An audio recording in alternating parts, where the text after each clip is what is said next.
Hi. Hi. Hi. Hi. Let's start this crazy thing. It's the Very A podcast. We're back. We're back here in Maine. First, is this our first podcast from up here? I think so. Yeah, we've done a Church of Chill up here, a couple of them, but this is our first time Yeah. podcasting from here. Yeah, just Church of Chill. Yeah. Man, this is definitely a Church of Chill satellite church for sure. When we come up here, especially after not leaving the city all year, like it's levels of chillness that I have to adjust to. I almost don't trust it. Yesterday, like I kept getting this feeling like I was forgetting to do something. Like it's weird. That's like my internalized capitalist or something. I don't know. E.O. Wilson, the great what is he? I mean, he studies ants and ant Okay. colonies, but he's a Nobel laureate and very, very respected scientist and great intellect. And he's written some books. One of them, I think, The Source of Creativity, and there's some others that are not just about insect societies. And he said something along the lines of that anywhere you go in the world, any culture, language, whatever, you ask people what the ideal situation for a home is. And they say on an elevated piece of land that's got an open clearing, but also has trees and water. Look at this view. I know. I mean, it's archetypal. It's like Mm-hmm. and so everyone has that profound reaction. Yeah, I mean, you moved around so much and in some, I don't know, just wrong situations. I guess they were right for the time, but you really didn't settle until it feels like this place was waiting for you. It was sitting empty for 10 years at like half market value, and it's just was kind of a funny thing that no one jumped on it. It's almost like it was waiting for you to be ready to move to Maine. The banks are skittish about it. That's, I think, one of the things, because something about the underlying finances or something like, I don't know what it was, but there was only one bank that was giving mortgages. Mm. So that tells you something. Well, the last time you were on the podcast, we were in Oregon, and you Yeah. had just done a flood dose of mushrooms. I'll never forget that, and quite frankly, probably may never repeat it. I found something better. Yeah, it is. It's super cosmic. Now we're on the opposite coast in a very similar vibe. And you took LSD for the second time in your life, apparently, but the first time in decades. I'm turning 69 in August, and I took it when I was 16. 53 years ago. I That's was a big stretch. I was a junior or senior in high school. I don't remember which. Mm. And it was okay. It was, I told you a little bit about it, but it was really, it wasn't set up right. I wasn't in the right place with the right people or anything. And so it was more just pure recreational. And it wasn't like a great sharing kind of experience like yesterday was. I thought yesterday was really magical. And I knew it would be, because we're all like in such a creative flow state in our lives, all three of us, in different ways. And I think we're all like feeling really good about who we are and how our opportunities for navigating life in the future, no matter what. I don't know why. I feel like you guys are really resilient, and that's what it takes. And I know I'm really resilient. I've done a lot in my life and come out okay. And so I never had any feeling like, oh, this could be a bad trip, because because I have demons and all that stuff. If anything was going to kick those into gear, it would have been the mushrooms. I agree. You know. I have a harder time on mushrooms personally. Yeah, I don't like the nausea, so that was like that's just something I really don't like at all. Like I'd rather have a headache than nausea. Mm. And but other than that, it was awesome. But this is more fun, and it's happier, and it's you know it's just so different. It's just very peace and love, and we Yeah. had such a good time, and I think we are a loving family, and you guys are really loving people, and Cassie's the queen of Oh compassion, yeah. and she's taught me so much about that, and um, I'm the queen of the meadow, Yeah. Oh yeah. and and that was really, I guess, putting it together. That's probably why I'm bonding so much with this wonderful animal, because Oh. Yeah, hold him he's up. basically a meadow animal, right? Mm. This sweet little I guinea pig. think. I don't Here, know. I'll feed him a little something, I make him don't- pop out. He's new to the family. He's not. Yeah, Helix is his name. Oh my God. He's adorable. He's just eating. What is that? It's a dandelion leaf. So I'm learning what wild things are good for him, and he loves dandelion and he loves clover, and we've got tons of that in the meadow, plantain, all that stuff. Yeah. It was really fun because I also took some. It was really fun looking at him and having him around while Yeah. tripping. 'Cause we don't really trip around animals ever. Well, the one breakthrough is he was in his cage, and getting an animal that is hardwired to run to his burrow at any movement or sense of danger.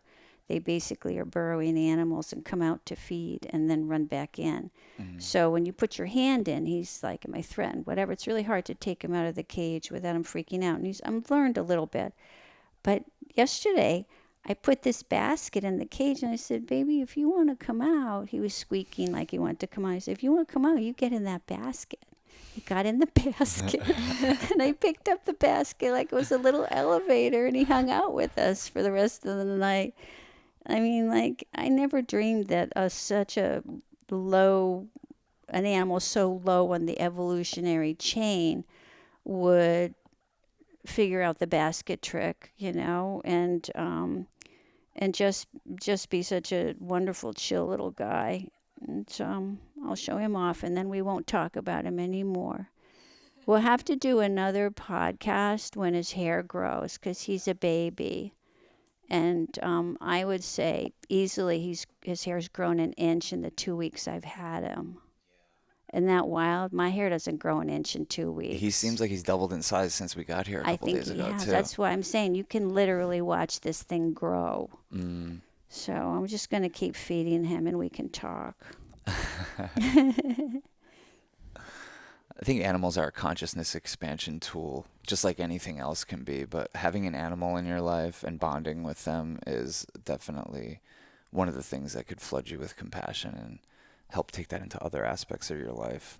Yeah. I mean, I never thought of pet ownership is at all spiritual, because we always had pets, and we had so many, and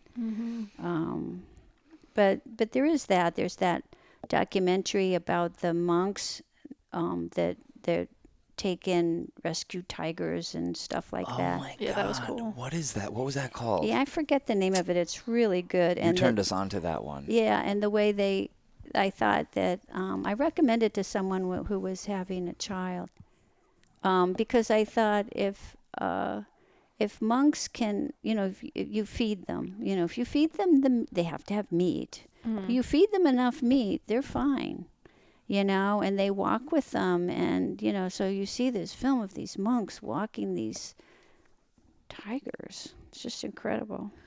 Yeah, I mean, I think of on some ayahuasca journeys I've been on, I've had to contend with my relationship with some of the pets, and like where I let them down, and realize that there is a real relationship there, and that we've maybe done this dance multiple times, the relationship, and just in this particular relationship, like I'm their pet owner and caretaker, and just realizing the karma of doing that well or not doing it well does stick with you.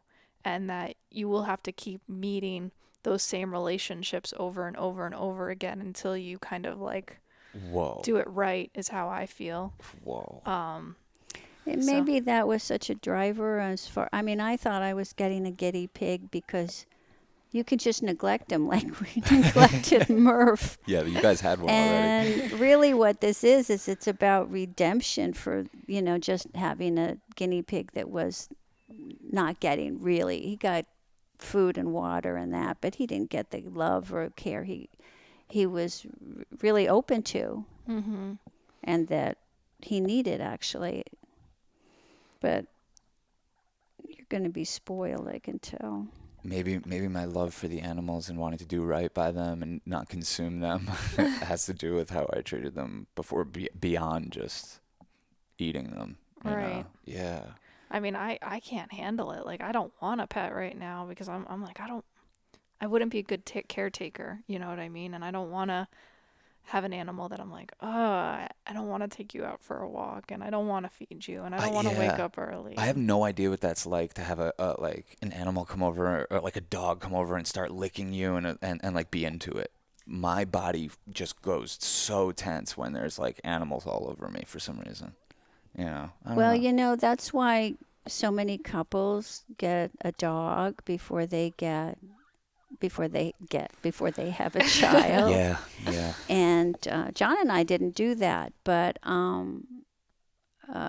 lot of people do, and that's kind of a joke, Oh, they got a puppy. Next, it'll be a baby, and Right. of course, that's what happens. Right. Either Yeah. that, or they break up over like, you didn't do this, you didn't do that, or something like that, and then they realize that there was no potential for a human. Yeah. You- No, I definitely use it as a gauge. I'm like, I don't even want a dog. Why would I want a baby? Well, a baby could one day be hanging out with us like this. Right. You know, a dog, you're just gonna like take care of it. It's gonna die, and and it's a good lesson. It's a good reflection, and there's a lot of love there and bonding to happen and everything. But I could totally see. Well, plus it is the same species as you. Yeah, yeah, And it is your DNA Yeah. and all that history and stuff like that, and you see that come to life, Mm. and it's a very powerful thing, and that's why so many people do it. Survival of the species. That seems to be what's driving this whole thing. It's that. Everything else is games we play around that, around just being here to procreate. And Yeah, that's what all animals do. I wish it was easier because, like, I wish it was easier in today's society to do it because Cass and I would love to have kids. Like, sometimes we're like, yo, we got to just take that off the table so it's not even a thing in our consciousness because it'll infect our art and it'll impede the way we do things.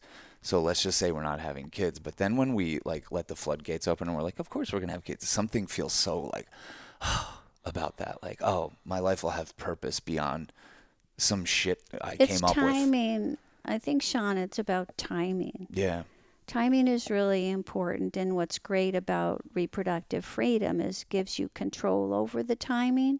And I didn't have Cassie till I was 37, and so and that was was just beginning to be that where the career women were delaying childbirth, and so. And now you can wait longer, but I don't think it's a good idea because it can get real complicated and difficult. And you don't know until you try whether you need IVF or whatever, which I never would have done any of that stuff. I know that, so. I don't knock people who do it. I mean, they must really want a child. And if they have the money, that's great. I can't imagine us going down that path. Like, I just want to be told either way. Like, I'm kind of become very comfortable in the uncertainty of life, and I kind of feast on it. But there's something about not knowing whether or not we're going to have a kid that I feel very uncomfortable about. You know what I mean? I just wanted someone to tell me, like, oh, you're infertile. Like, don't worry about it. You're never going to have a kid. Like, yeah, that would be cool. That'd be cool to just be like, oh, cool. Like, Well, I got that message. Yeah, right. So even if I got the I message. did have that message. Yeah. I lived with that. Daddy and I lived with that for, a year or whatever it was. And then I got pregnant with you. Right, because you had endometriosis, right? And so, You're such a miracle, Cass. yeah, little miracle baby, Yeah. little fat 9 pounds 2 ounces. No, yeah, totally. It's a beautiful thing. It's a beautiful thing. People who are having kids, even in this time, where things are so different, and you don't know if they can even go to school or if there's going to be a school to go to. Wow, that's and so fucked up. that's the part of the reason that I'm like, oh my God, we can't make friends anymore. We have to like breed our friends, and I feel like it would take like some extreme version of reality where there's like this pandemic for us to like have a kid, because like it's going to take some extreme version of reality for us to leave the city, because we're so content and comfortable that you kind of need, oh well, we can't make friends because you have to breed them. Yeah. Is that crazy? I don't think so. I think it's the natural instinct. Why not? I think the pandemic is going to make a lot of people think about the potential of this happening again, which scientists are saying is highly likely because of the disruption to so many ecosystems. Happening again, who knows if it's ever going to end. Well, if it's ever going to end, right, exactly. So it gets you, it really does get you thinking that if you have a child, you may be responsible for that child's education. Well, a lot of people have been wishing for that all along, which is why homeschooling has come along.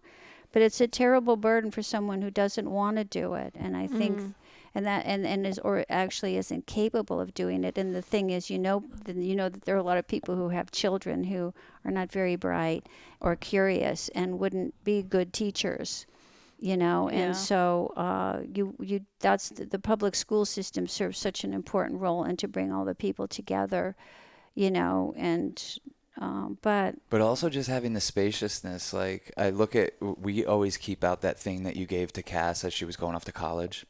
oh yeah, the placemat. It's like a laminated placemat with all these just like bits of wisdom that you wrote and drew and stuff. Yeah, and they're all like cute drawings, and it's just like anytime you could just like look at that thing, and it's both sides. Yeah. It's a lot, and I'm like, wow, that was something to pass on. If you had Cass 10 years previous, would you have had that in you? Would you have Not at lived the all. life? No, I wouldn't have any of that, or Yeah. very little of it. I wouldn't even think to do something like that. Yeah, I think what happens in those scenarios then is like what gets really passed along is like someone's set of fears and worries about the world.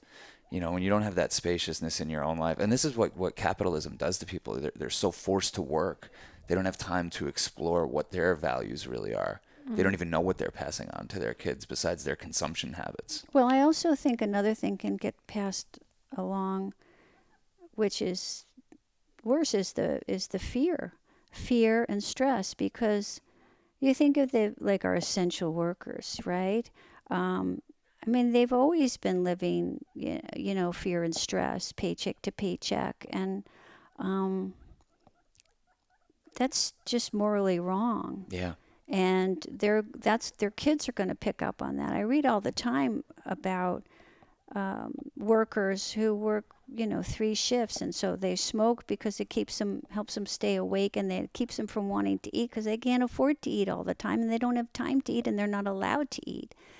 So they're going from maybe one fast food gig to another and stuff like that. And what's left for the children when they get home? Nothing. You're depleted. I can't even treat Sean nice when I'm tired, Yeah. Yeah, and then I think we're just in a place where Sean just said to me recently, he's like, if we did have a kid, we would just have to treat, grade school or whatever, like supplementary education. Like that, what we're being taught is, that's like supplementary. Basically, we have to teach them at home to think critically or realize they're getting a version of reality. Yeah, I think that that's one of the things that stresses me out about having a kid is like thinking about what inevitably they'd be plugged into.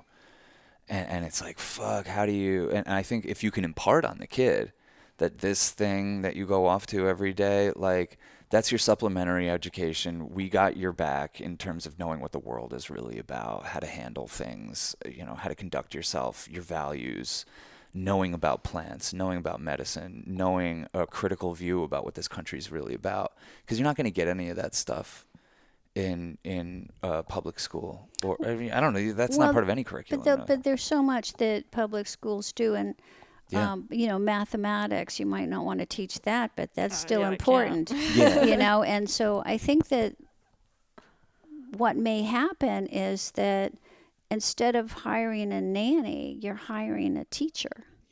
And so that you have someone who comes in every day and is a private teacher for your child, or perhaps you get together with some neighbors or close friends, people in your quote unquote bubble, and you have a teacher in a classroom of maybe 5 children or 3 children or something like that, and you provide education, but not all of it. Yeah.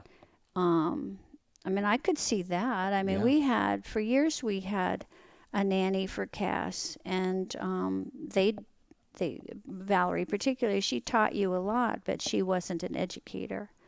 She was someone who taught you more, just how to be chill. Yeah, It is that important. worked. Yeah, I mean, there's no one way to raise kids or have kids or one rule of, I think we're all getting maybe what we need to be where we are and contribute how we contribute. And, Yeah. I think it is cool to have the space to be thoughtful about that. But I think what we're collectively fighting for is society to support families and parents the way it is in more socialized countries, where a mother has, maternity leave and the father gets paternity leave, and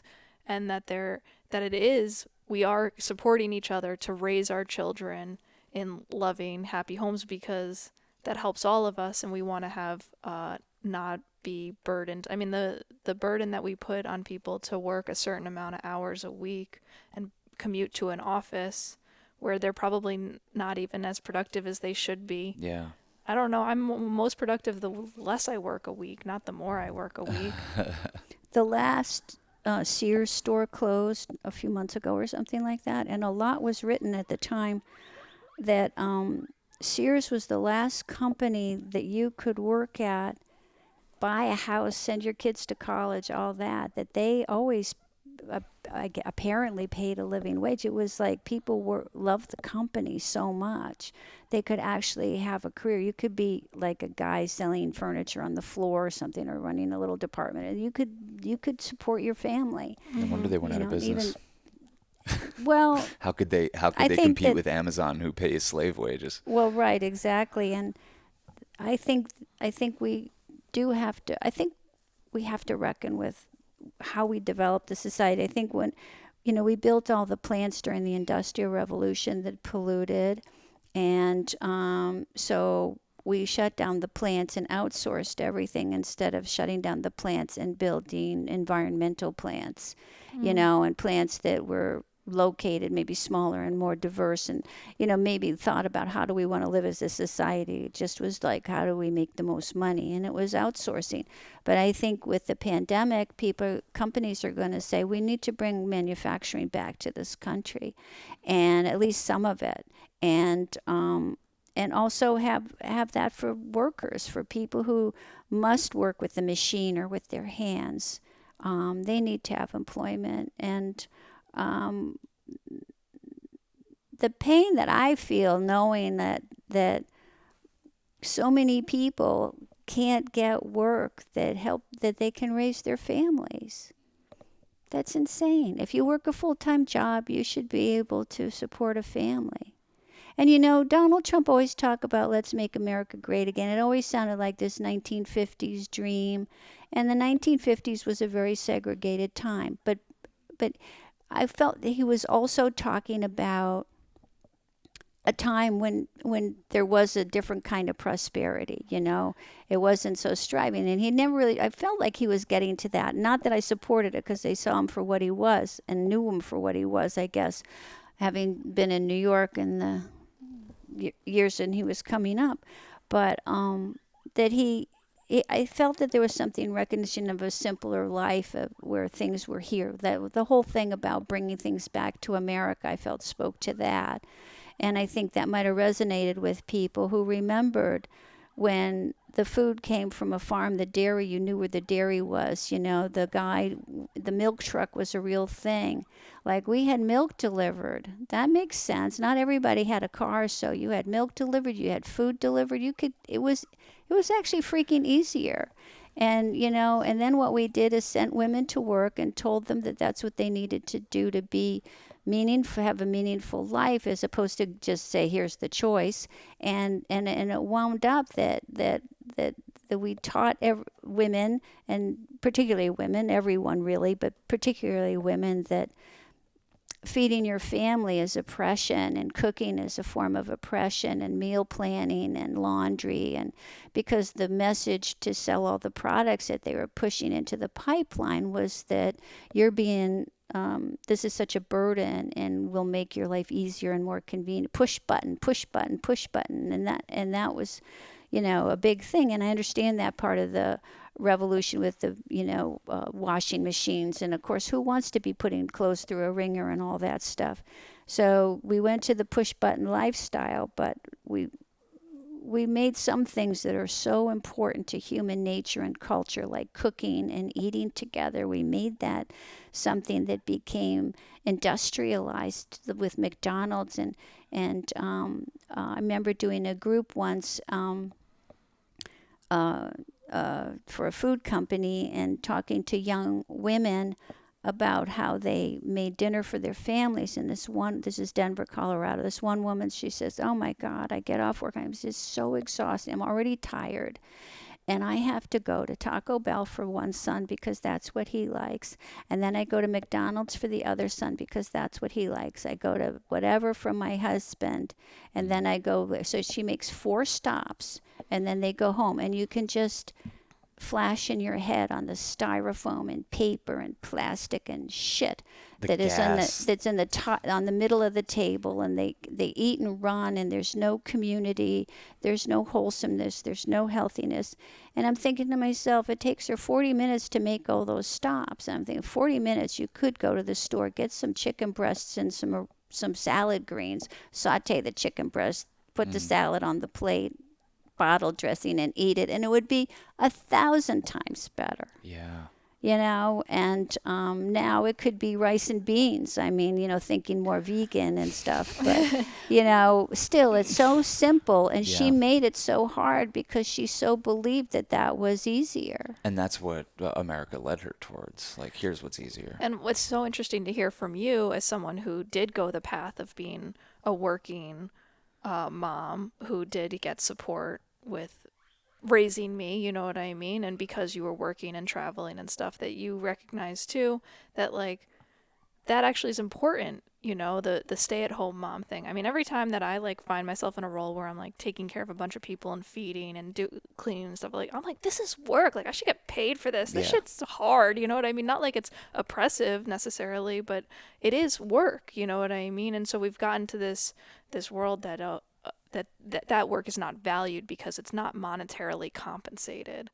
And I think that's also dangerous because we've put our value with, like, how many dollars are you getting for the particular thing, and that it's not reflective of how, and we're seeing with essential workers, it's not reflective of how actually important the work that you do is. And it's the work that you've done throughout your career has, I think, influenced me a lot with how I see the world. And I almost wish that the insights that you got working kind of like behind the curtain with in so many industries and with marketing and branding, that I wish everyone could kind of get the download that I got, or that you get from working for Coca-Cola and working for these companies, that you kind of, like, see what goes into each. Like, I feel like, do you feel that the work that you did gave you kind of a behind the, like, curtain look and how you look at things? Well, sure. I mean, whenever I go to a doctor, I tell them it would be very difficult for you to get me to take a prescription drug just for any random thing, because I know how the sausage is made. Okay, like, I know if I'm sick, I can take something, but when you're talking about something like anything for I don't have a chronic condition, but for example, like statins is a widely prescribed thing, and blood pressure medication and stuff like that. The statins is the companies that make them, the pharmaceutical companies, set the bar really low for when a program when you should start taking it, and so because once you start, they've got you for life, and that's the kind of thing, and I think that.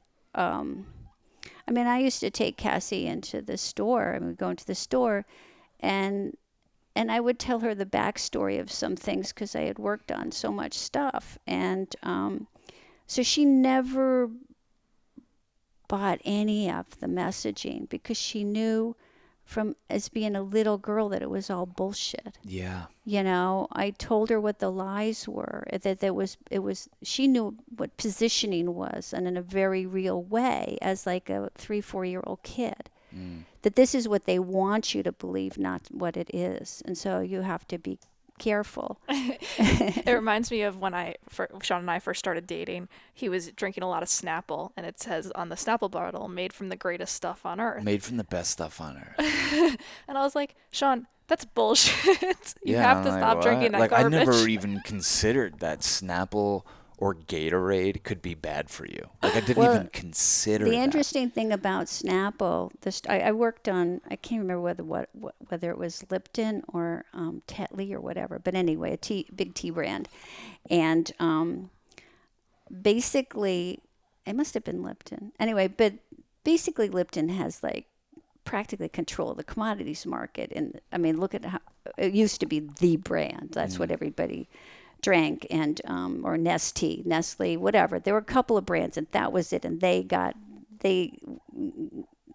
Snapple, there were other companies too ahead of it that had been around for a long time, of course. And Snapple, they were like a reviste, and that's just like, okay, they got what was left over after Nestle and Lipton and every Tetley bought the good stuff. Oh wow. So Snapple gets the rest of it, and when you're dealing with instant iced tea, that's the low end of the commodity market. That's not those tiny little tea leaves. Yeah. And so that's why Snapple was like cloudy. And it was I think it was the ad agency, and I don't remember who it was or anything, that said, let's just say it's made with the best stuff on earth. And I did focus groups with Snapple drinkers who that ring it forms at the bottom to them was a sign that it was a more natural tea when when it's actually a sign that it's an inferior tea. Similar true with Starbucks. I was supposed to say, can you do Starbucks next? Because I love when you do this. The Starbucks story, as I understand it, and you'll probably get emails and letters or something, but that there was a Starbucks at one store in Seattle, and it was the same thing. It's like, you don't get the pick of the best beans when you're one guy in a world of everybody, all these big companies. And so he got beans that weren't as good, and so in order to get them to taste better, he had to roast them longer. And so that's why this like dark, hearty, bitter roast is kind of a Starbucks signature. And of course, they've gotten the best beans in the world, whatever. They probably control the market now. But the start came from making a unique, ownable taste, positioning it as a signature premium thing when it was making the best of what they were able to access in the market. And that's the power of positioning and advertising. And it's why the consumer, no matter how savvy, is basically at the mercy of it.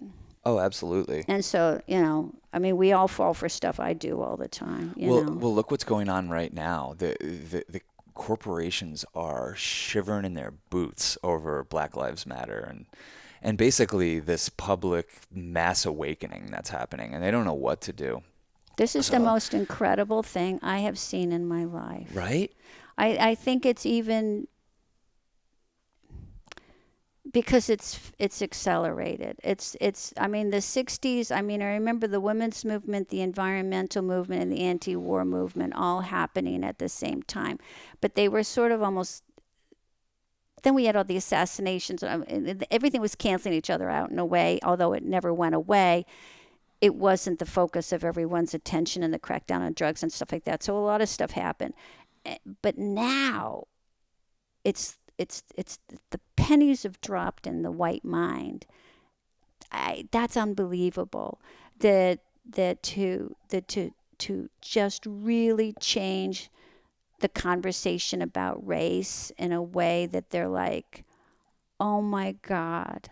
It was like what I said on the beach yesterday. It's like, for all the times as a kid watching news and seeing black women crying about what a good boy their son was and the police just shot him in the back, and then you see the police saying what a record he had and he's a drug dealer and a rapist or a thug or whatever it was, and they're like, everybody's like, no, he was a good boy, and they're crying, and it's just like, and you think, you're like, yeah, right. And now it's like, yeah, right. It's like we have institutionalized racial murder. Yeah. We're paying these people to murder our neighbors and our coworkers, our friends. It's insane. And the people that kill them tell us they were bad. Don't worry about it. And you know how many people really, I would like to know the answer to this question. I don't know it. How many people are related to someone who's in an interracial relationship or marriage? So that it's just sort of like the whole gay movement. I think what really flipped that is enough gays coming out and people knowing like, yeah, but my neighbor, my cousin, my whoever, the guy down the hall in the office, my bartender, whatever it is gay and he's cool. Like, you know, they're a cute couple. Why can't they be in love, you know? And what happens with, I think what happened with gay culture in this country for so long, it was so feared and vilified and treated as a perversion that a lot of people acted in a perverted way. The culture had a lot of, and still does to some extent, but a lot less. I mean, the whole bathhouse scene and the glory holes and all that business and stuff, that's what, you know, and the chains and whatever. And it's like, I think that's because you treat somebody like they're a pervert, they're going to act like a pervert. You know what I mean? They start to believe the narrative. And now it's like you treat people like they're just like everyone else. They pretty much behave like everyone else. So the gay men having babies, who saw that coming? Oh my God. I know so many men now with babies. And they're adorable. They're the cutest fathers. I mean, they're just the sweetest things. I mean, it's I just wouldn't have imagined it. And I think that now that so many people have worked with people of color, and I mean, I remember in business when I started having the brand managers on different brands I worked on were African American women. Like, where did all that come from? Out of a sudden, I went from working in offices that were 100% white to offices that were like, my clients, when I left advertising, was still pretty much white. Still is, but Yeah. but it's like, but then the agencies I worked with, I mean, working with Sterling and other agencies, it's like they were very diverse. Well, I think like one of the things we've run into that's so indicative of how widespread the racism is pretty much 100% of the jobs that we've done, the commercial jobs that we've gotten hired for, there is such a thumb on the scale during casting towards diversity. We need to represent diversity. Meanwhile, they hired white people to make this. Every person that's handing down these edicts are white. Yeah. There is no diversity in this advertising agency whatsoever. There's no diversity within the corporate structure of their client. and they've hired white people to do this, but we got to get diversity, diversity, diversity. So we cast it, and what do they inevitably do? They want those people to play out stereotypes because they don't understand. They don't know what's going on. They haven't lived a life around this thing. So they just want to use their black body to say, look how poor people live. And we've run into this where we're like, they're not poor. And not only that, if they were, would it be our business to play that up for your little ad? Right. Like, it is so fucking despicable. Oh yeah, we had one woman say like, "Hey, can we get them to change their jackets? They just look it looks a little too nice." And we're like, this is talking about little girls too. I basically walked off that job. Even I was like, how I'm not can doing you- this. I mean, I think that's been part of black culture forever in this country, that there's an effort made to, first of all, there's the creativity, but there's also not wanting to be seen as a thug or whatever, to dress Yeah. nice so that people aren't going to think that. And I think that, I think black people have consistently had such great style in this country. And gosh, when Cass and I went to Africa, the white women were the frumps. Those black women were like, that we worked with on that project, were like queens. They were gorgeous. Yeah. Oh, they were unbelievable. And whether they were wearing traditional African attire or whether they were wearing Dress suits and stuff like suits that. or whatever, but mostly, but the hair and the skin, the beauty of the skin. Like, I'd give anything for that. And that's the thing we have to understand, is that I remember the Black is Beautiful movement. I think I was in high school. And that was a big thing, afros and all that, to say we're beautiful. And white people didn't think black people were beautiful usually. The lips and the nose and the body shapes and stuff like that. And that was a great message, because I think it really did get to people certainly did me, to think about beauty can be different things. And I think that's a great, like, activist kind of line, is when it really does challenge you to break the paradigm. And Black Lives Matters is even better. Oh, yeah. That was a fucking genius line. And getting through the All Lives Matter versus Black Lives Matter conversation, everyone has to go through that. Even someone who is really, quote unquote, woke. Everyone has to go through that. And because it's your first, almost everyone's first response. When you say Black Lives Matter, yeah, all lives matter. But wait a minute. Okay, now we have the conversation.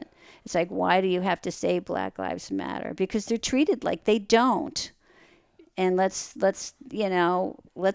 really wrap our head around that.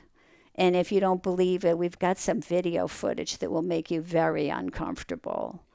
And that is what's changed the world. Thank God for the iPhone for that, and that alone. Oh, yeah. Right? Yeah. Well, and I think that's why right now advertisers and brands are responding with just changing optics, and kind of what Sean was talking about is all about optics. It's yes, I agree with calling for the end of Aunt Jemima being used as a symbol, but I saw someone post about, like, it's so classic America to think we can just remove this symbol but not look at how there's brown food dye, high fructose corn syrup, and like whatever additives that they put in that, and that we're actually killing people we're feeding with this. But we're not going to look at that. We're just going to look at the optics of it and think that that's what we're doing, and not go to the deeper levels right now of, Because they can't. That's the whole thing. Like, that they can't. They have to do this, like, dithering around on the surface level. Like, oh, cool, we'll name a street Black Lives Matter. We got you covered. We're gonna fire and cancel Aunt Jemima.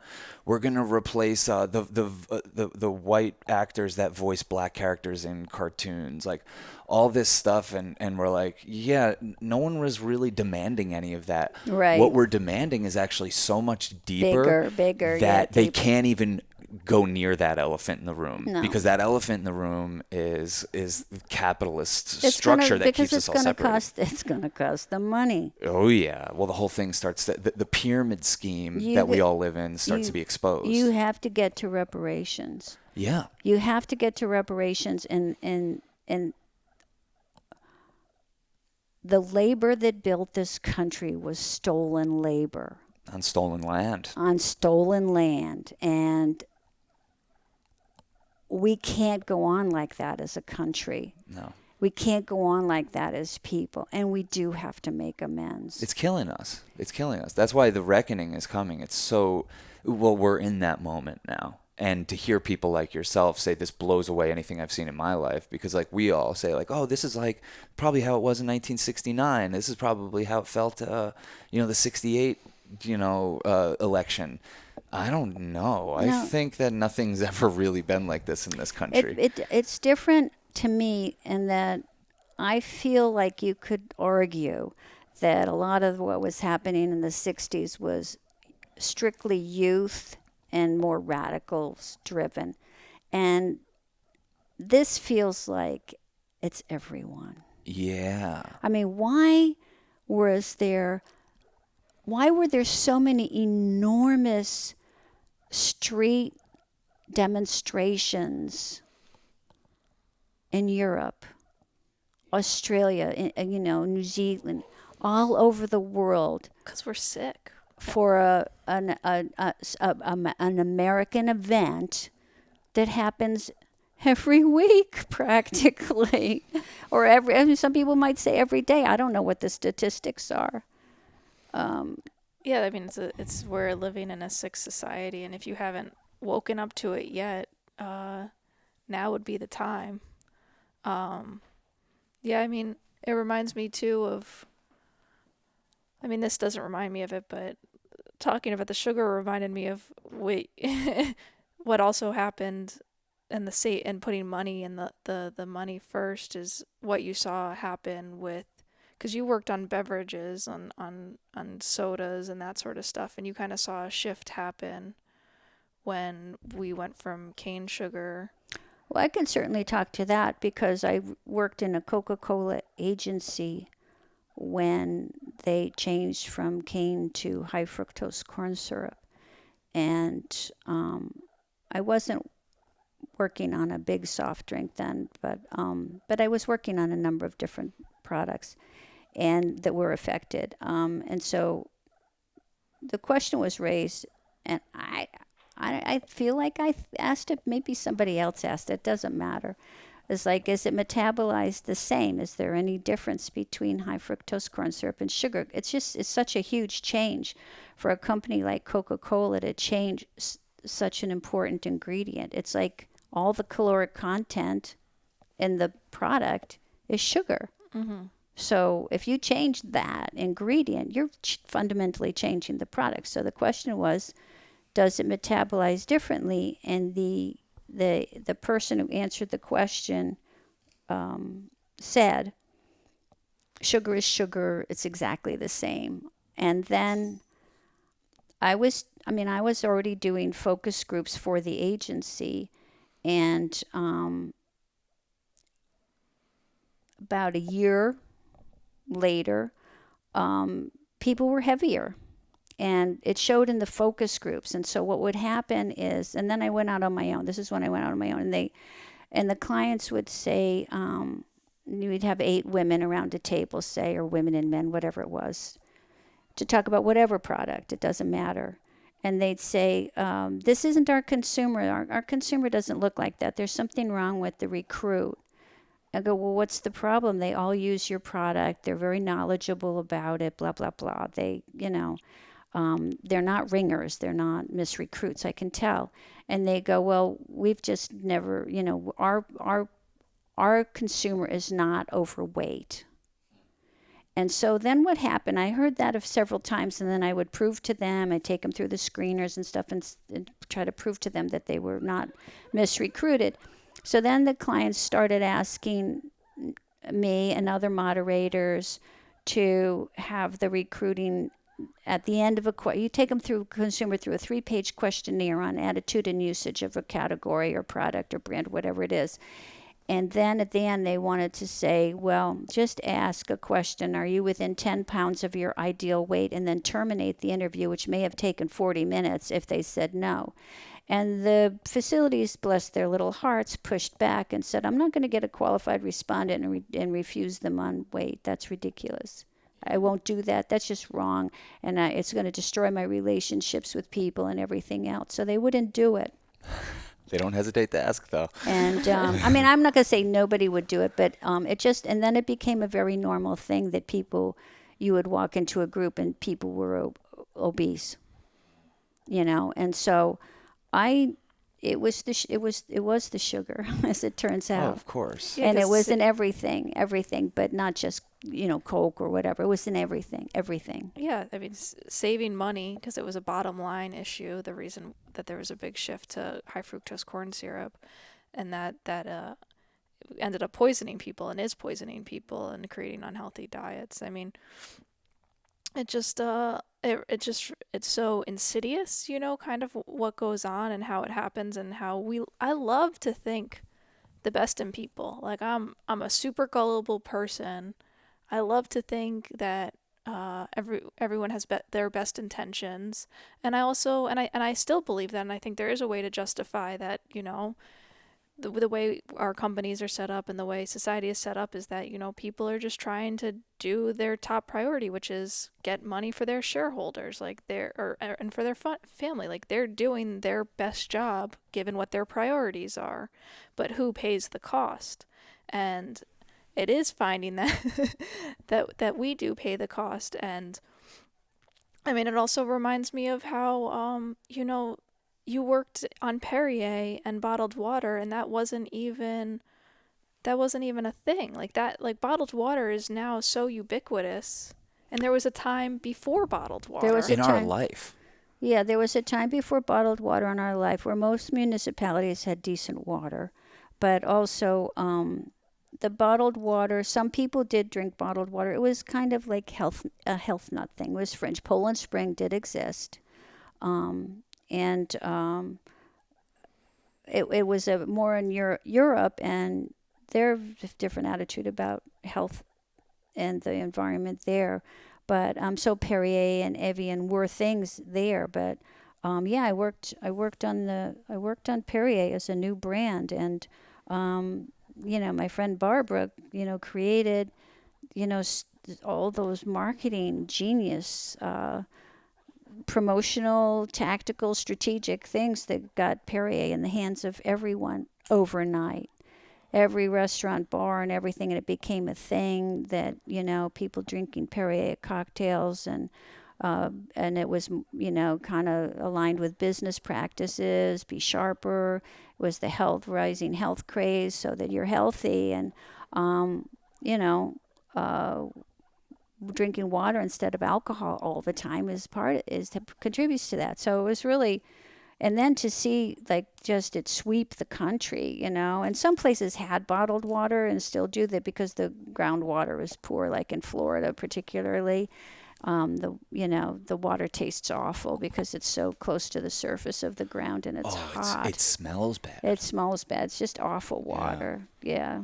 Well, it's just so interesting because we're talking about a product that came in, and the idea is for it to make you healthier, but think about how much waste was created through this healthier product and this healthier alternative, where instead of, I think it's just important to bring to light and think critically about the healthy products, the unhealthy products, the Coca-Cola that's supposed to make you happy. It's like pretty much anything that you're paying for, or that has a marketing team and a branding department and a social media. It's like, it's so important that we think critically and have agency over our own best interests, because companies, unfortunately, or fortunately, just because you just know, they don't have your best interests in mind.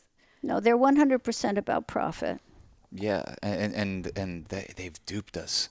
They really have the perfect consumers in America, because we're so prone towards blaming each other. We're so used to pointing the finger and having justification to do that, and feeling righteous about that, that when we do see a whole generation all of a sudden gain weight in a way that, like, come on, look at pictures from the 50s. Look at pictures from the 60s. It ain't like it is today. And we'll blame each other. We'll say, well, come on, why can't you control yourself? Why can't? Because I got addicted to Coca-Cola when I was fucking 7 years old, and I didn't even question if or it you're was. overworked and you want easier meals, so you're eating TV dinners, which are loaded with sodium and sugar. Yeah. So that they're addictive. And everything that's cheap and available is terrible for you. And I think for immigrants who want to embrace the American dream and feel like part of our culture, I think that they were very much targeted by the fast food and soft drink industries, and I think that there's an idealism about America for immigrants that extends a lot to advertising messaging and makes them vulnerable, because they're also very busy working very hard. So when you see a fast food company's ad that says that breakfast, lunch, and dinner at our place is the way to live the American dream, or to have this bottle of whatever fizzy water on your sugar water on your table is a good thing, and you add all that up, and I remember doing some focus groups on Coke years ago, and talking to kids, and seeing what the equity was in old advertising. And one of the things that shocked me is how that they never had milk on the table. They had Coke, because the 3 liters were so cheap, and then milk is really expensive. Milk was always subsidized to be really cheap. I don't know what happened to that, but the cost of healthy food has gotten so astronomically high that you can't blame people for buying. They have to deliver enough calories to their family, and they have to buy the cheap calories, because the healthy calories are exorbitant, absolutely exorbitant. You see what we pay at the farmers market for microgreens and arugula and stuff like that. It's nuts. It's nuts that food is so expensive, that's local and fresh, and that stuff that's industrialized. I mean, it's like, why? I don't understand why that can't.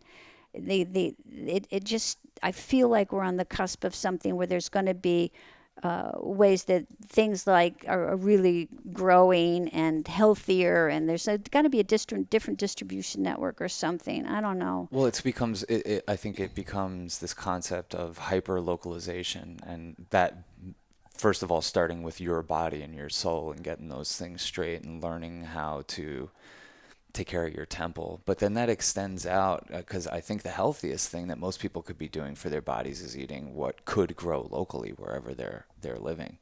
So I think the future is like everyone that lives in this complex working together to grow your own food and looking after each other, and maybe sharing a couple cars, and maybe saying, all of us collectively, like, we don't need to travel as much. We don't need to be running around doing all this kind of stuff as much. Farming is extremely labor-intensive work, and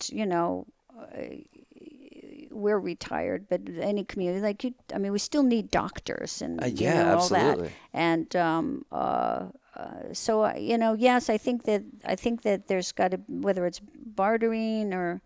I do think things like the farmers market revolution, the CSAs and all that is huge now. That's a huge thing. Organic is huge. The Common Ground Fair, which happens every year here in Maine, the organic farm movement really started here, is emblematic of that. It's become just like this huge, wonderful thing. So a lot of stuff is going in the right direction. It's really it's like, I think it's, you buy with your you vote with your pocketbook. They always say vote at the poll. You do, but you vote with your pocketbook. Like, I started organic milk, organic eggs, organic chicken and everything when Cass was little, and just over really, really expensive at Belducci's and everything. They said, this is a vote. I'm doing this to vote, because if we don't buy it, the people who can afford it, then it'll never get affordable to other people. And now there's organic food in Walmart. And so, and Shaw's has it. Well, who knows what organic even means anymore? Yeah, Walmart probably had some lobbyists swoop in and lower the bar for what organic even means. And that's why there's like so much stuff there's so much that we're ripe for change, but it's so clear that it's required that it changes at home, but it also changes taking money out of politics because of the power that the lobbyists have to make sure that, I mean, it goes from everything from OxyContin to, which farmers we subsidize. There's a lot that needs to change and that we can all participate in. And I think with us, this pandemic has kind of opened up space for us to realize. And I mean, I'm trying to see the beauty in us not having healthcare. If it could like wake people up, I really want everyone to have healthcare. I think it's cruel and inhumane that we don't have healthcare in this country.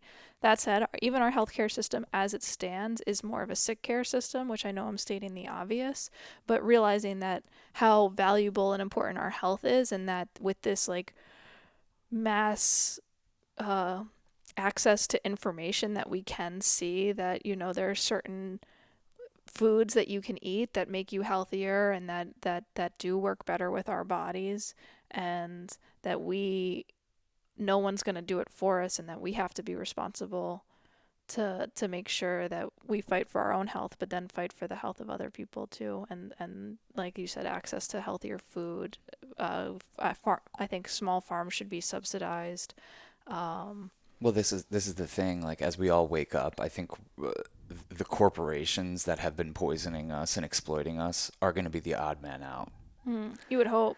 Oh, they're going to be, and they're going to fight, and it's going to be the fight of our generation and probably a few after to try to dismantle this craziness.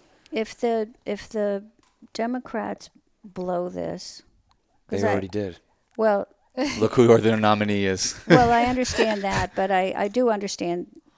Well, I'm not going to concede that yet. He was my last choice, as I've always said. But if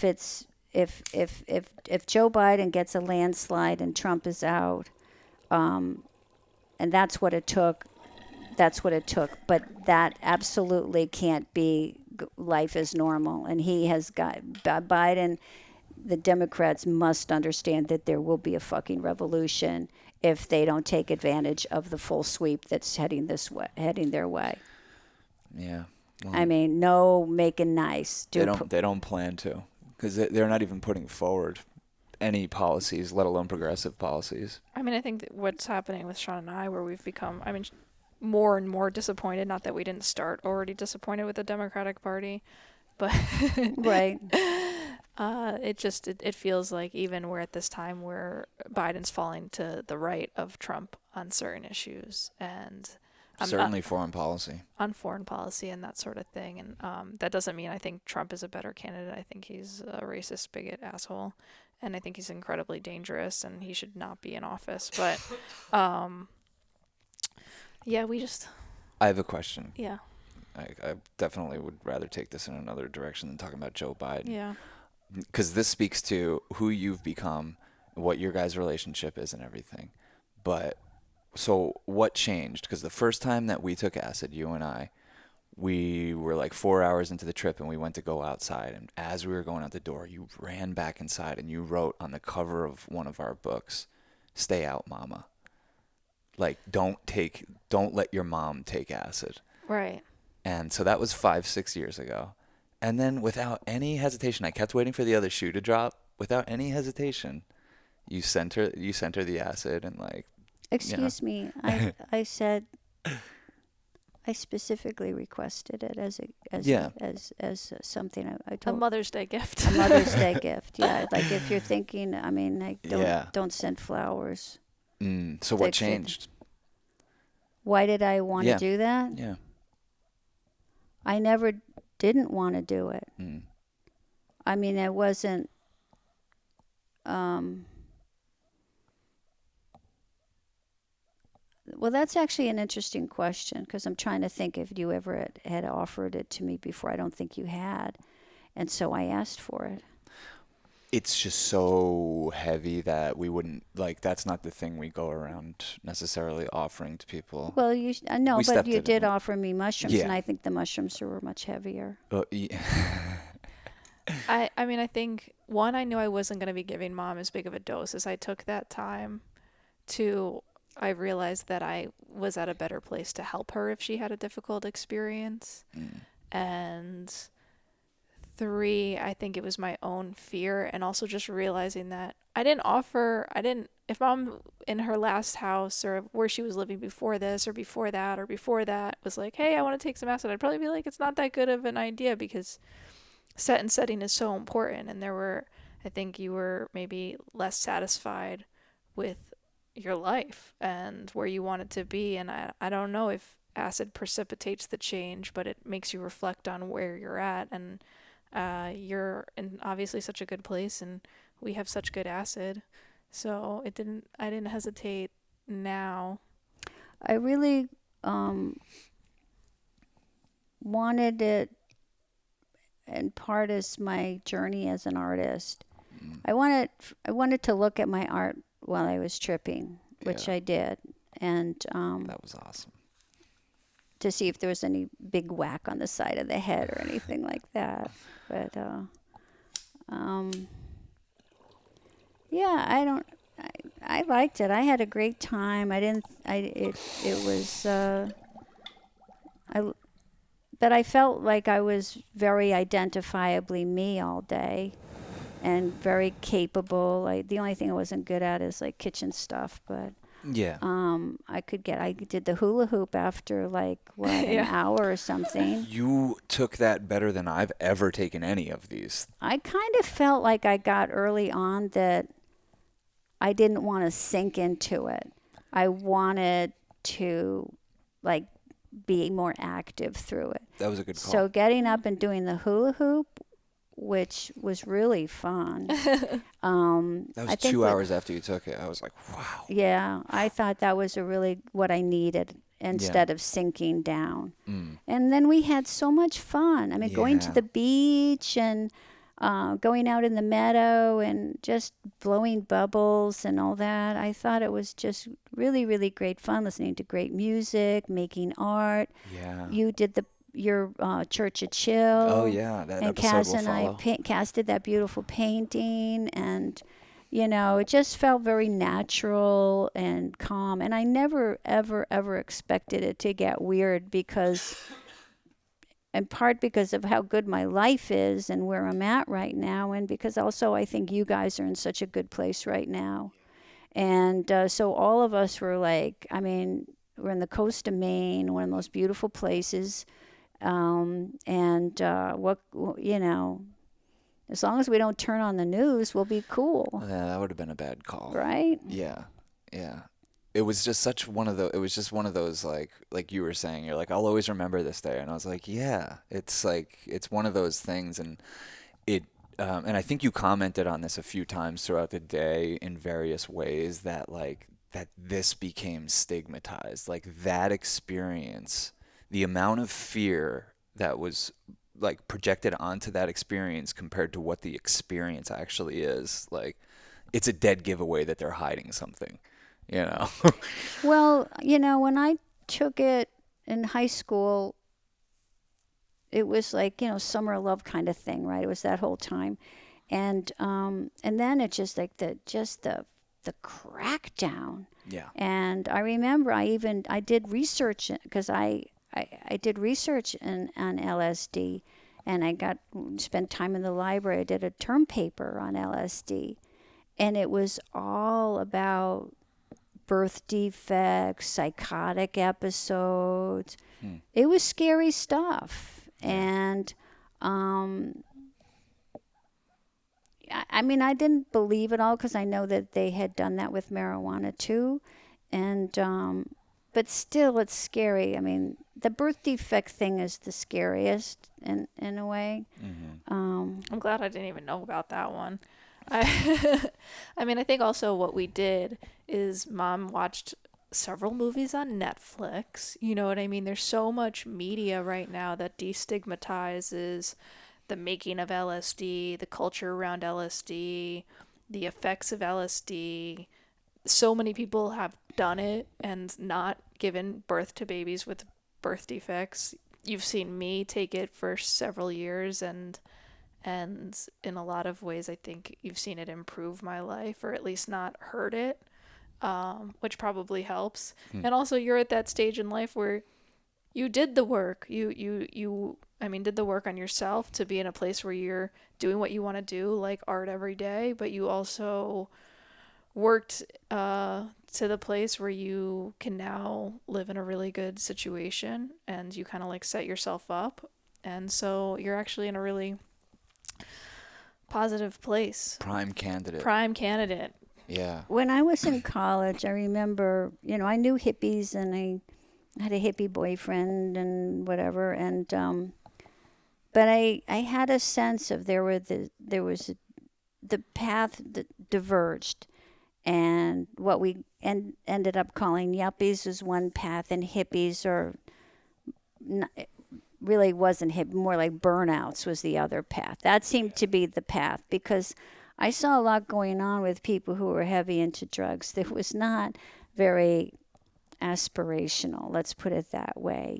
They lived in dirty places. They seemed like just sitting in the dark, stoned out. I told you about the woman who had her toddler smoking pot while he was in diapers. I was there.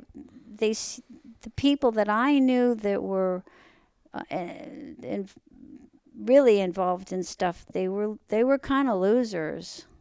Well, I think what we've come to realize through time is that a lot more people than do drugs, but the ones that you think of as doing drugs are the ones who wear it, and those are the ones that maybe aren't in the best situation with their home life or whatever it is. And I didn't know artists then either. It's like I had made my decision.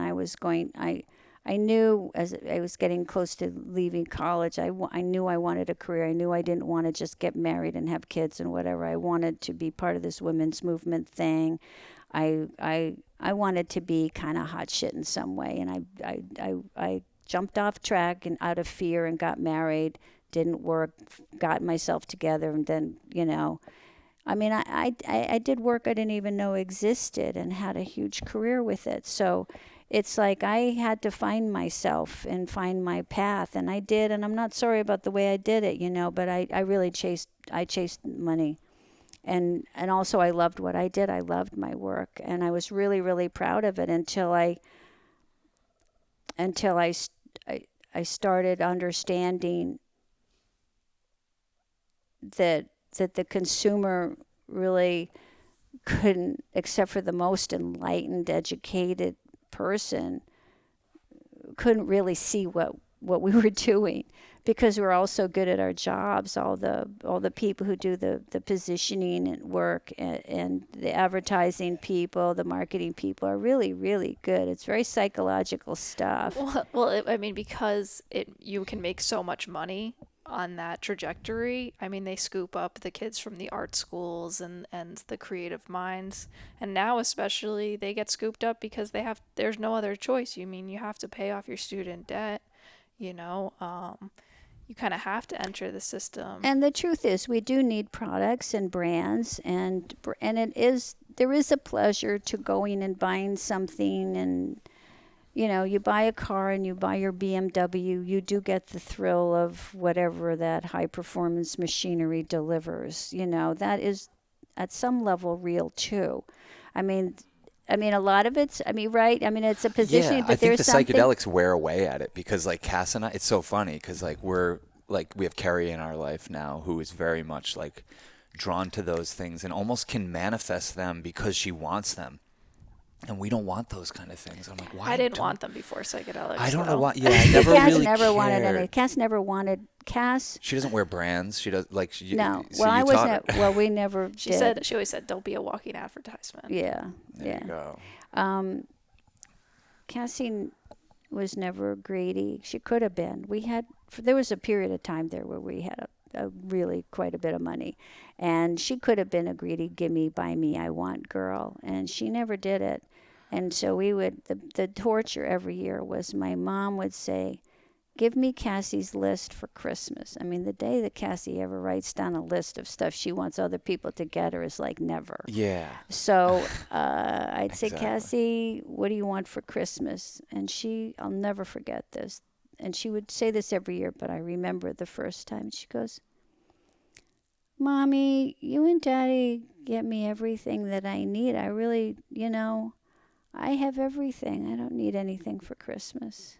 Well, that's true. I was an only child, and I probably did get everything I needed. Especially when what I mostly need is cheese and whatever. But she Cheese didn't. and love. Cheese and love. And I would say, do you want me? She's a little kid now. I said, do you want a video game player, like one of those, whatever they were, Oh yeah. Xbox, The it was- Game Boy. the game, whatever. No, not the little thing. She had that stuff, but I'm talking about like Oh, the big one. Yeah. the big okay. one. And she says, no, I don't think that would be a good idea. I play like that Grand Theft Auto or something at Laura's. So this was in high school. And if I had that, I'd never do anything else. So don't get it for me. Whereas most kids would say, yeah, I want that. Of course, yeah. Cass is very aware of those behaviors. Like of setting her own boundaries. she's like, I can't watch TV. Like, She set her own boundaries as growing up. yeah. So she was never had to be disciplined. No, that's not true. There was a period where I wasn't allowed to watch television. The only channel I was allowed to watch was the Weather Channel Because you overdid it. because I overdid it. Well, we did have a chore chart and she'd have to earn tickets, and she could watch only. Here's Mom, can I have 3 tickets? Or here's 3 tickets. I'm gonna go watch half an hour, or whatever it is. Oh, I don't even remember the tickets. Yeah, system. that was we had this a very elaborate system that you worked for your TV time. I don't even remember that. Isn't that's so funny? Wow. Yeah. I just thought I watched too much TV, and then you guys made me not allowed to watch TV. I think it's when you really were in school. Yeah. I I love TV. TV's great, but I hate it. Like if Oh, I started yeah. in the morning, if I watch TV first thing in the morning, I might as well not do anything the rest of the day. It gets me. It's like smoking weed when you wake up. Some people it just doesn't sit well with them. A lot of people use it. I think most people use it as a drug. Yeah, for sure. I mean, the whole thing that they said when I was little and TV first happened was that it was the boob tube. I mean, it is. Yeah. It is. I mean, I've really thought about that now that I consume less, got rid of cable and everything. I'd like some of that time back that I spent watching stupid shit on television. Me too. That's what people are going to say. It's about social media. Yeah, yeah.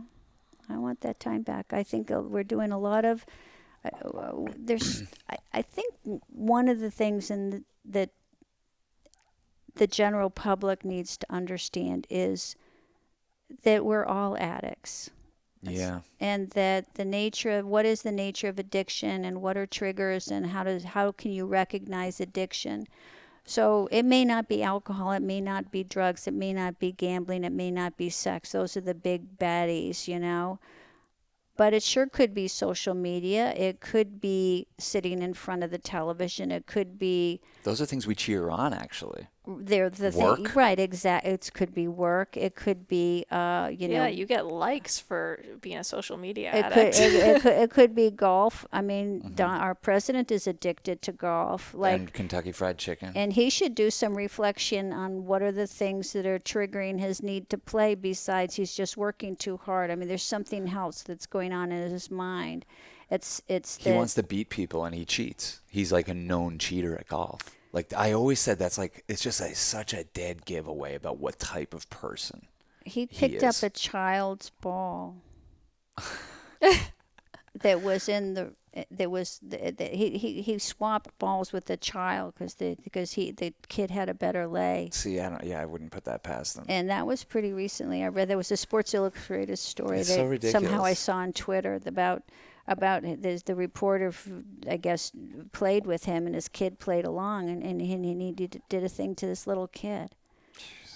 It's just like really a malevolent human being, really a mentally ill person. Somebody should give Donnie some LSD. I think that Imagine. I think he's he can't do it because you can't do it without consent. You know that successfully. You just can't. No, I know. But what do And- you think it would be like if he said, "Fine, I'll do an LSD trip"? He might be kicking and screaming. No, he wouldn't. But I think Depends on how much, because a certain amount you can reinforce your ego. You kind of have to like take enough to like break through the veil. You'd think a guy like that would be relieved. I think it's the children. I think the children. You look at how fucked up they are. And I think the books that the family writes after he croaks are going to be real interesting. Yeah. Oh, I don't know. They love it. They love the position that Daddy's gotten them in, and the power and No, I don't think they do. I think that, maybe they do. They don't have a choice now because they're pariahs. They're social pariahs by the people that used to matter to them. Yeah. I mean, Ivanka was friends with Chelsea Clinton. Yeah, well, I think that more speaks to how horrible Chelsea Clinton is than how They good deserve Ivanka each other.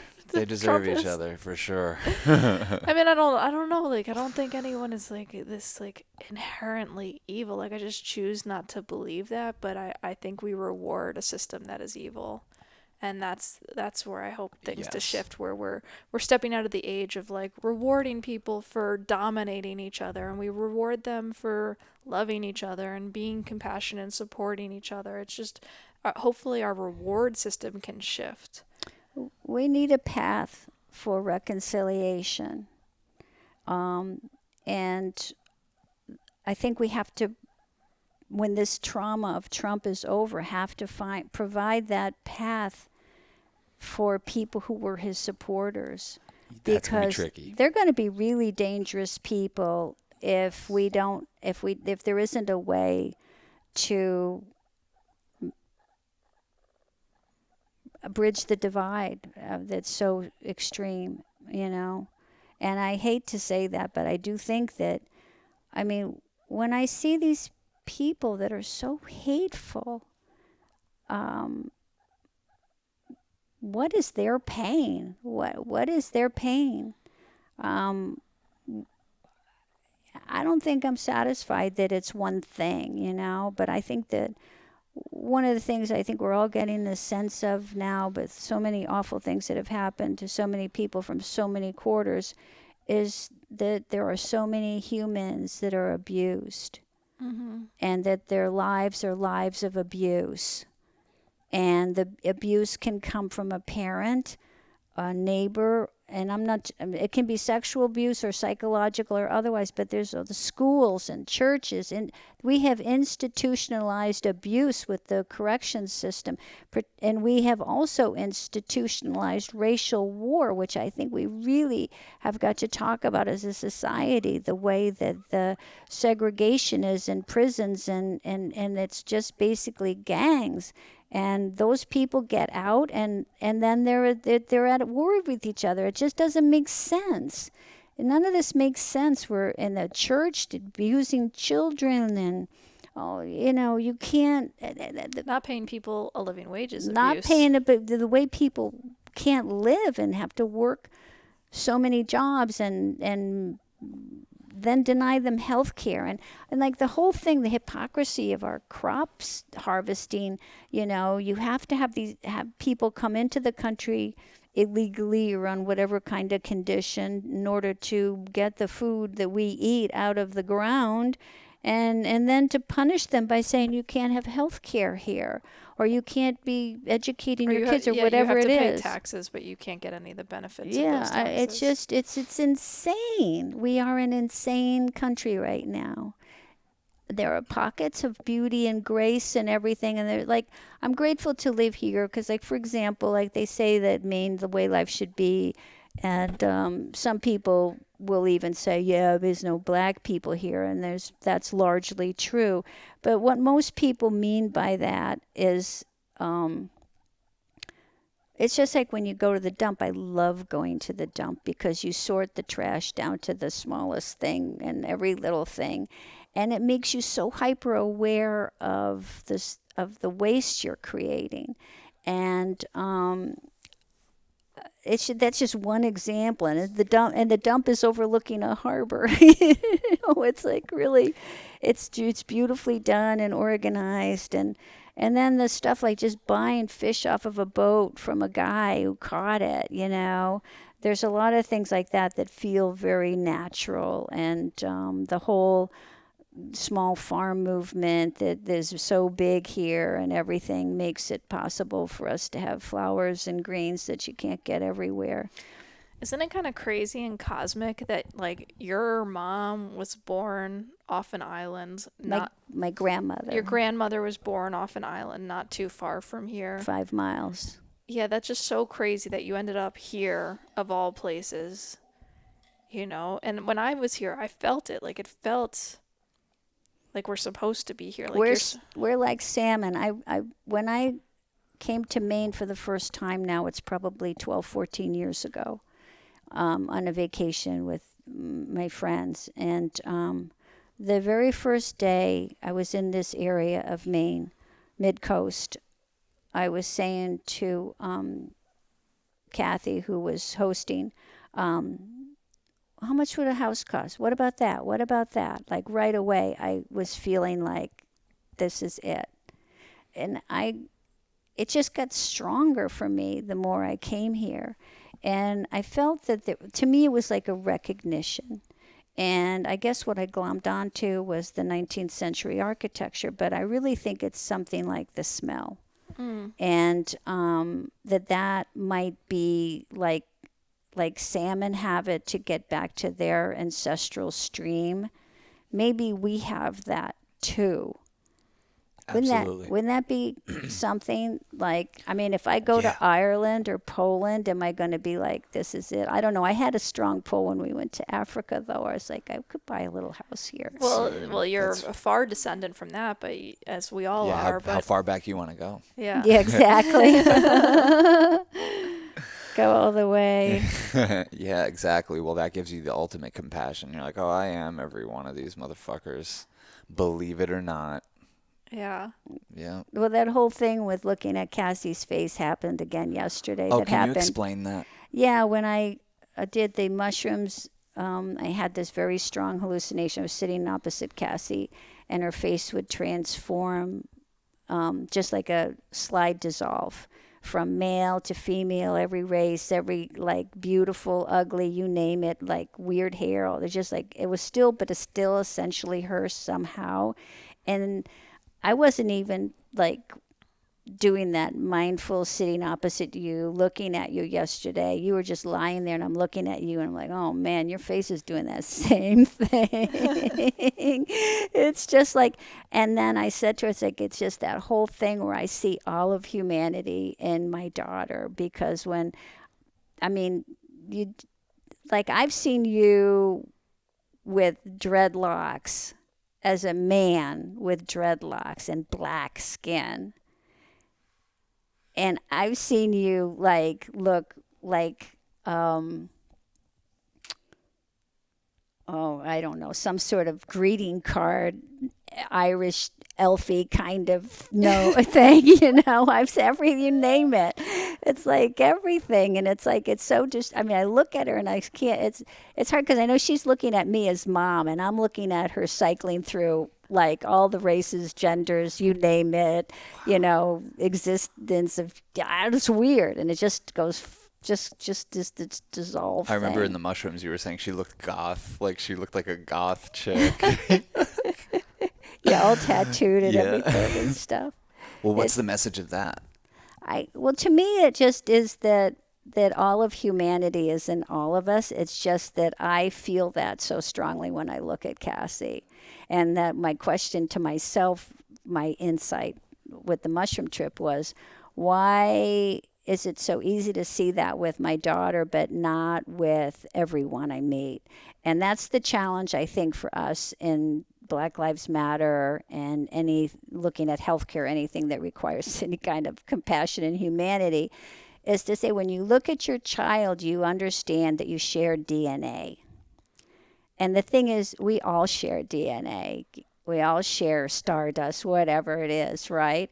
We all share DNA, and our challenge is to see that in everyone. And so Cassie, to my mind, is showing me that and showing me that that is possible. And I do feel that I see and feel that with people, and more than a lot of people do. And I'm not perfect, that is for damn sure. And, I have shame over stuff I've done in my life, but I feel that I can see people and connect with people, and that's partly what made me good at my work. I think that's partly why these psychedelics are so threatening to the system, because they do dissolve those boundaries, and you do enough of them and you start to honor, because that's what we mean when we say we're living a psychedelic lifestyle. People are like, oh, you're taking acid all the time. It's like, not really. When we take it, it's very intentionally, and we listen to it, and it shows us kind of the high water mark of who we could be and how we could behave and that we are everyone, and how to live in accordance with that is really up to us. And that's the fun part. That's where you become the art, and your life is reality just paints through you. And I think too, like, to your question about why do it now and all that stuff, I think that with so much going on in the world, I mean, you guys have whacked me on the side of the head a few times with some of your kooky stuff. And so, Thruppling? Yeah, thruppling and toad and this and that, and like, and it can get scary as a The parent. vision quest. But then I look at the world and what's happening in the world, and how we as a society somehow deserve the president we currently have. It's sort of like in advertising. Yeah. There's a thing that is always said, is that a client gets the advertising they deserve. So that if it ends up being a shitty ad, it's because you were a shitty client, because you looked at a lot of concepts that were a lot better. That's for damn sure. And you just wouldn't buy it. Yeah. You wouldn't see it. You wanted the shitty ad, and so we gave it to you. You wore us down, and I think that's what happened with Trump. Yeah. We got the president we deserve, so that we can take a look in the mirror. And then to go to Biden. Biden is, I think, a placeholder until we figure out what we want. Yeah, kind of. I think he's a safe placeholder, which is why I'm not willing to concede that he's the wrong choice, because certainly the polling numbers are so fantastic right now. Well, the polling numbers were fantastic for Hillary, but I think what we've found and what I appreciate, and Sean, it was hard when Bernie dropped out. And it was really devastating. I voted for him for you. Thank you. I appreciate that. Sean was like, now we have no savior.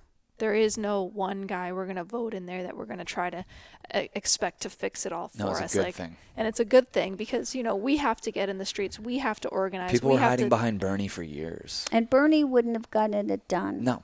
And so this should be the clean sweep. Yeah. And take, that we need, and, House, Senate, and presidency. Obama had it, and he squandered it. Obama believed, and he believed that Mitch McConnell and Lindsey Graham and those guys loved America. Yeah. Yeah. He did. He believed that. Yeah. He didn't see them for who they were. He did not see them for who they were. Well, maybe he would have shown up for the fight that was actually going on, because he kind of showed up to a knife fight with a knife, and they showed up with a goddamn nuclear weapon and just, tied this motherfucker up. So he just occupied himself droning motherfuckers. I think that we will long contemplate how our government treated Obama as president. I think we're going to think about that a long time. Well, I mean, I think that's a reflection of the systemic racism and the cultural racism that we have all been indoctrinated with. And there's no removing out of it, there's no extricating yourself through it without, the work and the thought and the practice and recognizing that you are in something that needs to be extricated.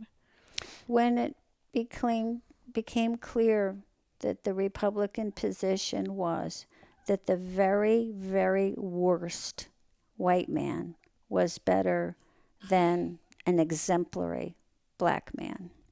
Mm. And it became clear when Mitch McConnell said, we will not do anything that he wants. Mm-hmm. Nothing gets through. Nothing. No accomplishments. We yield nothing. And he didn't. And look where we are. Yeah.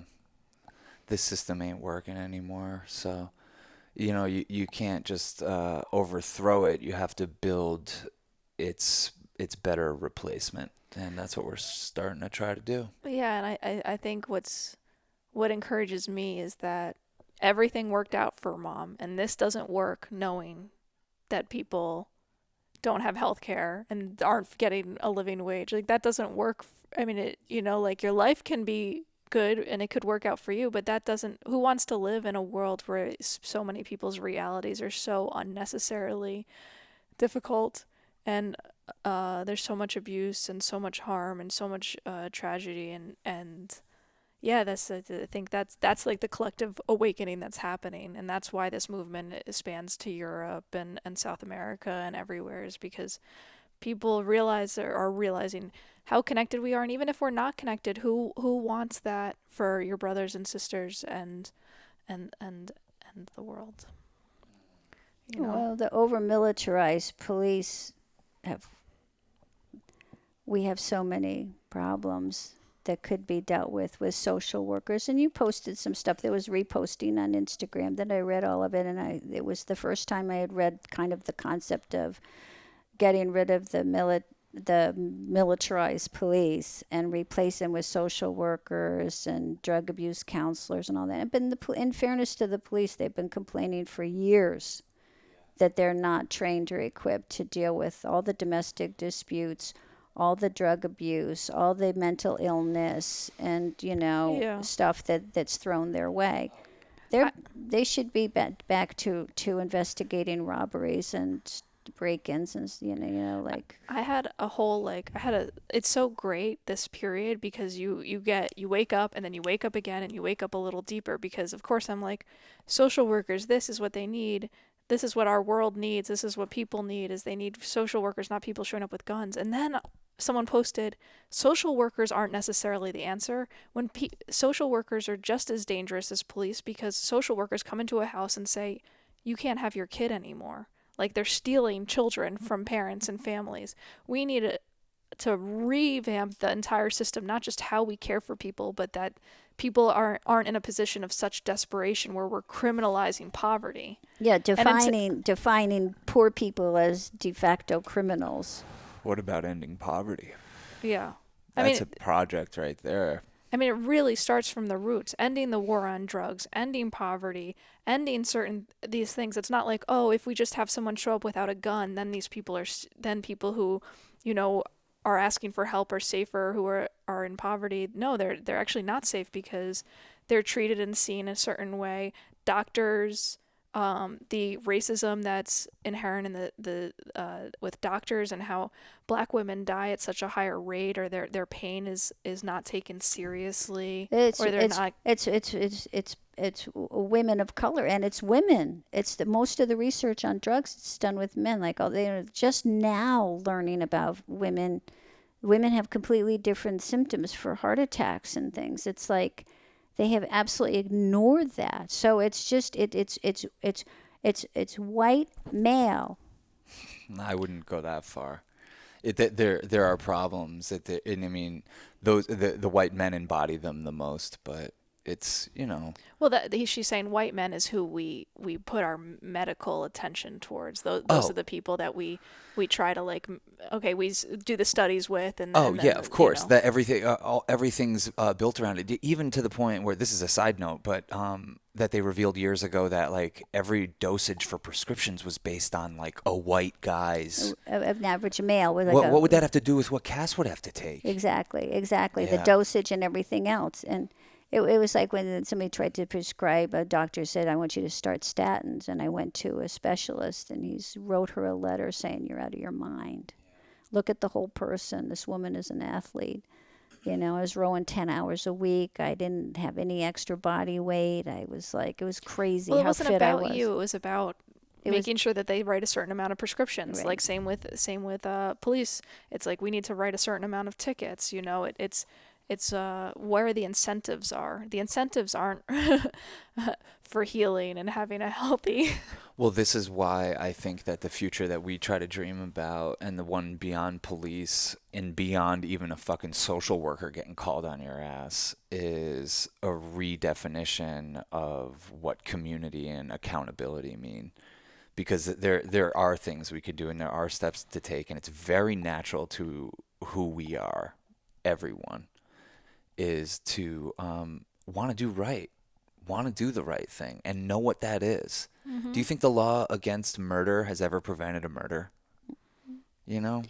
Not very many. Yeah. Maybe So that maybe an organized crime where they're like, Yeah. or no, but it's like, you know what it is? The law against murder actually might increase murder in the sense of like, it's like, well, it's like you got to get rid of the witnesses and all that. And so Exactly. it's like, and this is what I mean. We can start to redefine community and accountability, and there's examples going on everywhere already. But I think there's places really throughout Japan they're really like this. Like crime is very low there because like they don't want to the embarrassment because they feel they're so accountable to each other. They have a sense of the connectivity, and we're so separated here. yeah, I think it's really hard. That's going to be a real challenge, and I think. I mean, Well, it's going to have to get smaller. This is what I mean by has to get. hyperlocalization. It's going to have to get. It's going to be like, yo, would anyone in this complex here, however many people, rob each other No. or do wrong by each other in any way? In fact, it's the opposite. Yeah. I think every one of you seem to go out of your way to make each other's life better. Oh yeah, Andy called me one day and said something about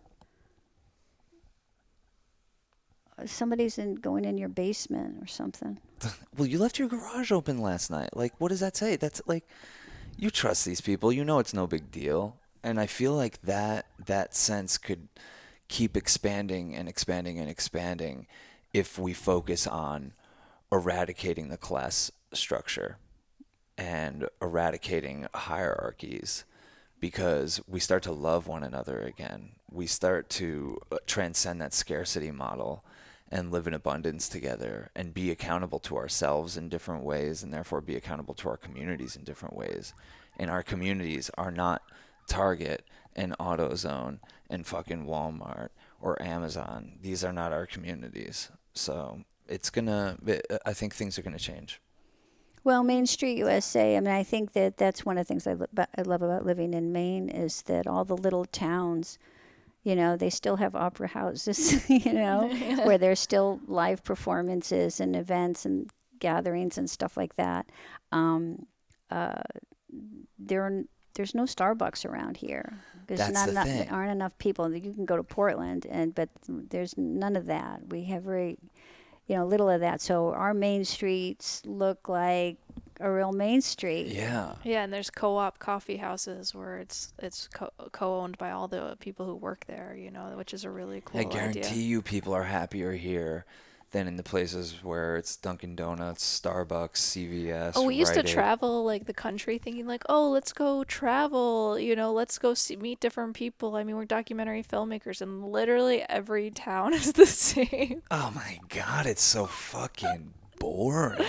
You're like, wait, am I in Georgia or It's Oregon the strip or malls and Yeah. the interstates. Yeah, the excitement in this country is definitely, it's more of a state of mind. It's a way of seeing things because if you're just actually objectively just looking at it, what a depressing fucking place. We've just given this place over to consumerism and the companies and the people that just want to fucking Well, commandeer us. the regionalism is it's still there, but it's harder to see, and so there's with the national chains and everything. Everything became so homogenized, and then that awful faux Tuscan strip mall architecture. What the fuck? Like that came up in the like 80s or something. It's just Yeah. like so crazy. It's like we're all like that makes no sense. And most I've never even places thought where about you that. see it, it's Yeah. like, oh yeah, we're in this